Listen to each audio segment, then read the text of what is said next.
జాగృతి అధ్యక్షులు తన కొత్త పార్టీ పేరును ప్రకటించారు.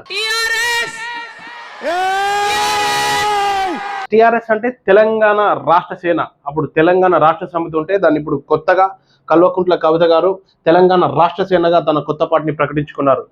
తన పార్టీకి టిఆర్ఎస్ అని పేరు పెట్టారు. ఆ వెంటనే సీఎం అంటూ కూడా కార్యకర్తలు పెద్ద నినాదాలతో సభ దద్దరిల్లిపోయింది. కాగా 2023 అసెంబ్లీ ఎన్నికల ముందు కేసీఆర్ స్థాపించిన టిఆర్ఎస్ పేరును బీఆర్ఎస్ గా మారిన విషయం అందరికి తెలిసిన విషయమే. కానీ కవిత గారు ఆ బీఆర్ఎస్ పేరును మారడంతో ఇప్పుడు ఒక స్ట్రాటజీగానే మాత్రం ఆమె టిఆర్ఎస్ పార్టీ పేరును ప్రకటించడం ఇప్పుడు రాష్ట్రంలో సంచలనాలకు రాజకీయాలకు తెరతీసింది. టిఆర్ఎస్ అంటే అందరూ తెలంగాణ రాష్ట్ర సమితి అనుకుంటారు, కానీ ఇప్పుడు దానికి భిన్నంగా అంటే రాజకీయాల్లో కన్ఫ్యూజన్ లోకి నెట్టేసింది మన కవిత గారు.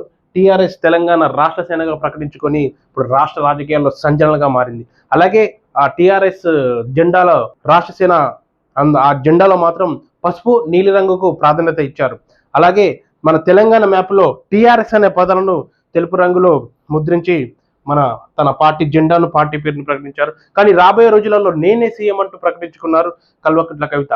మరి ఈ పార్టీ ఎలా ముందుకెళ్తుందో, మరి ప్రజలు ఎలా ఆశీర్వదిస్తారో వేచి చూద్దాం.